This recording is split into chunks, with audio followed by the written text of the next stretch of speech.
Hello guys, I'm back with another intrinsic value tutorial video.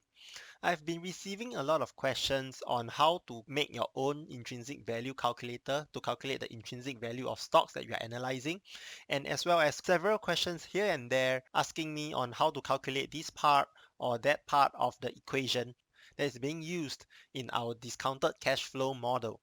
So instead of giving you the entire intrinsic value calculator itself, I'm going to show you how to make your own intrinsic value calculator today.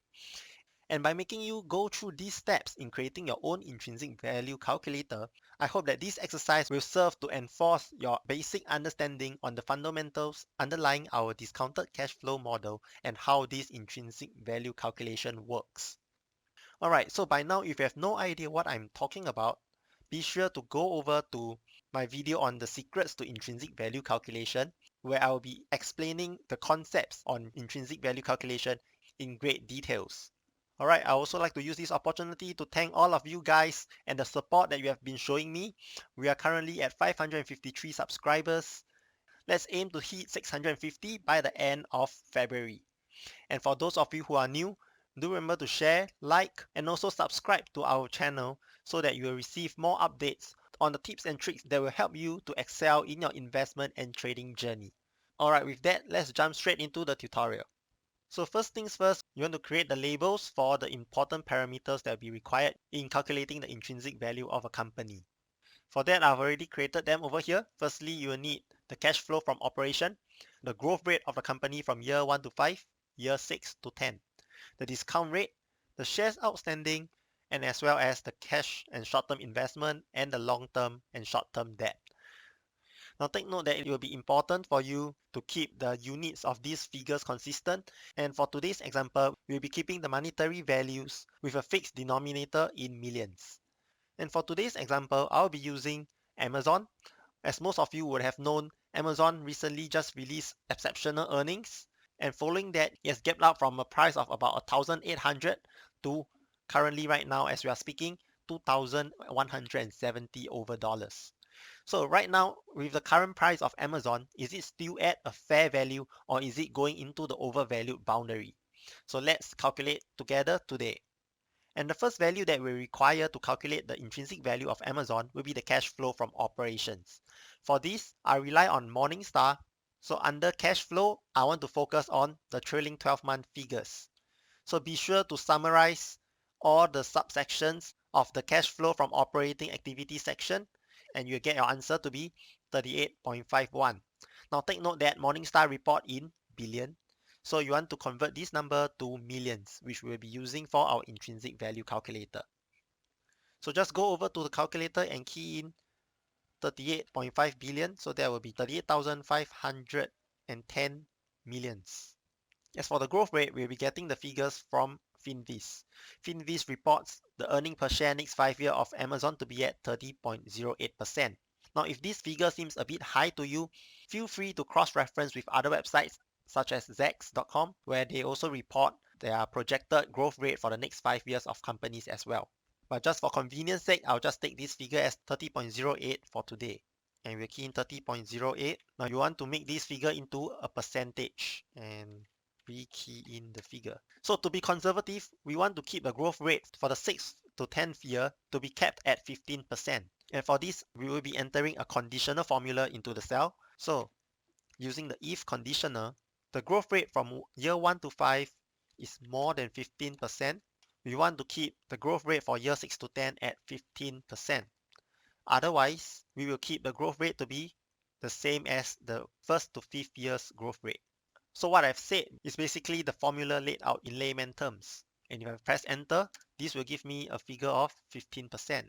So just to change it into percentage form. And for discount rate, once again, we'll go over to Finviz and look at the beta. Amazon has a beta of 1.59.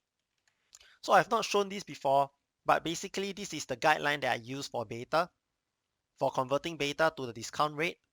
And with Amazon at a beta of 1.59, it is showing high volatility with respect to the SPY that's tracking the general US market. So for this case, we will be discounting the intrinsic value of Amazon by 9%. So again, discount rate will be in percent. and we just key in 9%. Shares outstanding, once again, it will be from Finviz. Shares outstanding, 490.86 million. 490.86. Now, for our last two parameters, cash and short-term investment, as well as long and short-term debt, we'll be getting them from Morningstar. For these two parameters, we only want the figures of the latest quarter.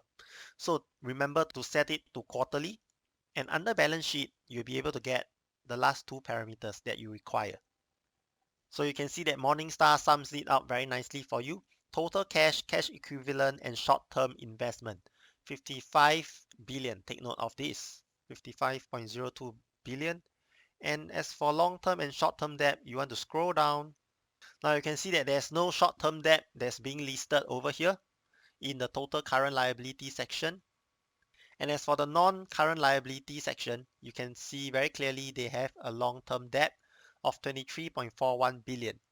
I tend to ignore capital lease obligations, but if you want to be more conservative, you may include this figure as well. So for Amazon, it just has a long-term debt of 23.41 billion. So with that, let's just head on over to our intrinsic value calculator and key in the figures. Alright, once we have identified all the key parameters, next comes the juicy part. We want to plug this number into our formula and derive the projected cash flow, the discount rate, and as well as the present value of the cash flow.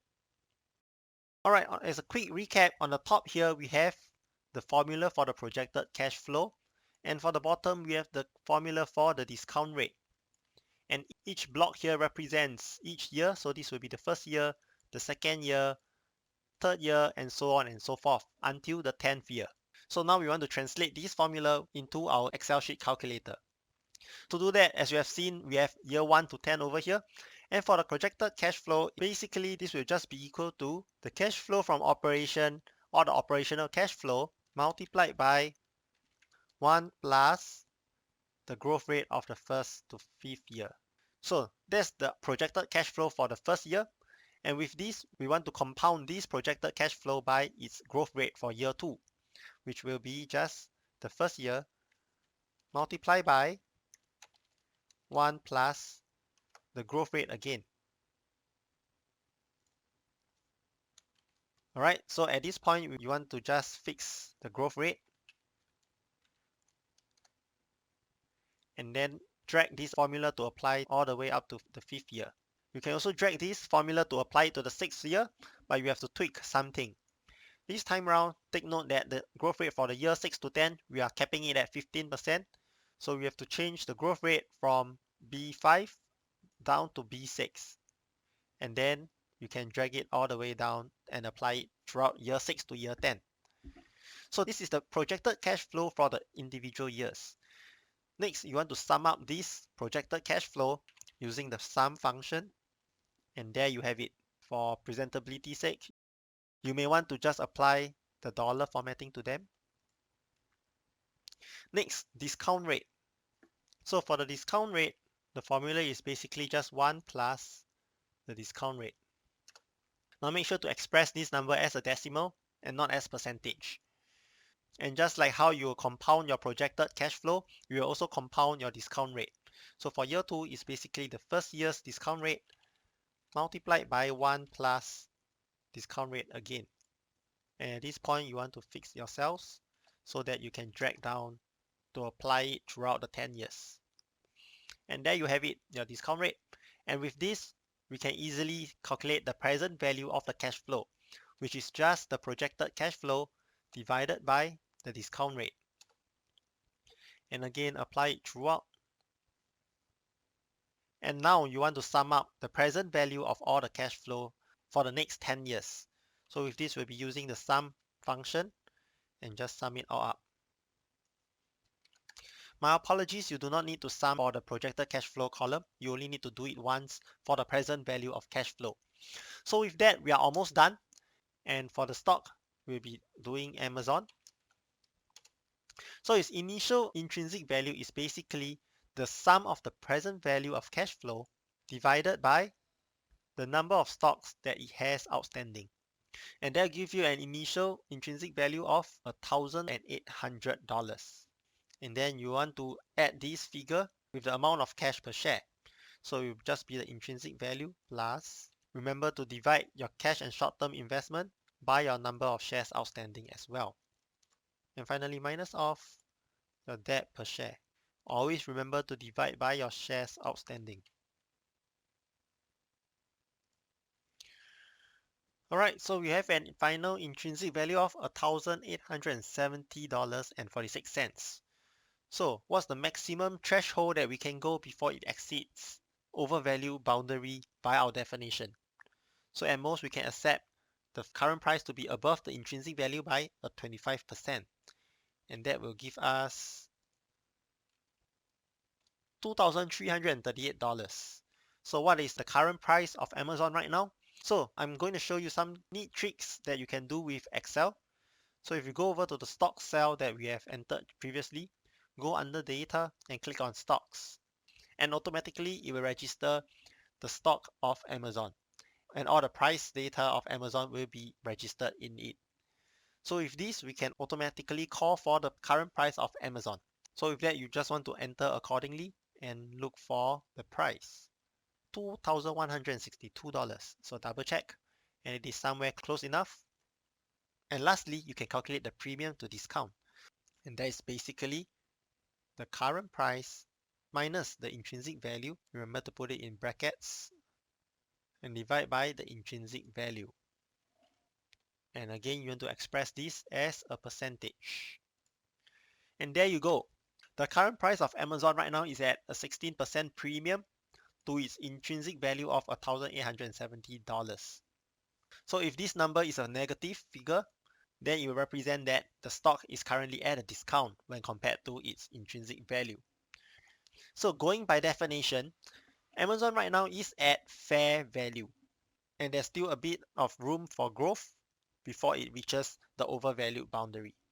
And that is if you believe in the growth rate that's being provided by the Finviz analyst, and you are comfortable with a growth rate of 15% for the 6 to 10th year for Amazon. And let's just have a quick look at Amazon. Amazon right now is at this price. And from the chart, I've identified several key horizontal support and resistances. So one very strong support you can see is at $1,700, and another one that has been acting as a resistance for several instances. Right now, the stock has broke through it, and it should come back down to test it as a support. And that level would be the $2,050 level. Whether or not Amazon will come back down to test this level is another question. So if you are patient, you can wait for it to come back down, show a rebound before entering your position if you are confident and would like to invest long term in Amazon. For those who are less risk averse, there's nothing wrong with you to adopt a dollar cost average approach and just buy immediately at this price level and continue buying a fixed amount at every fixed interval, as long as the stock Amazon remains at fair value. Alright, so that's it. This is basically the intrinsic value calculator for a single stock. So you can duplicate this page to analyze different companies if you like to keep track of the previously calculated intrinsic value for whatever analysis that you would like to make.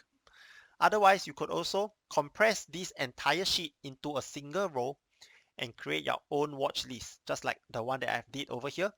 So this is the watch list of the stocks that I have presented to you in my value investing analysis video series.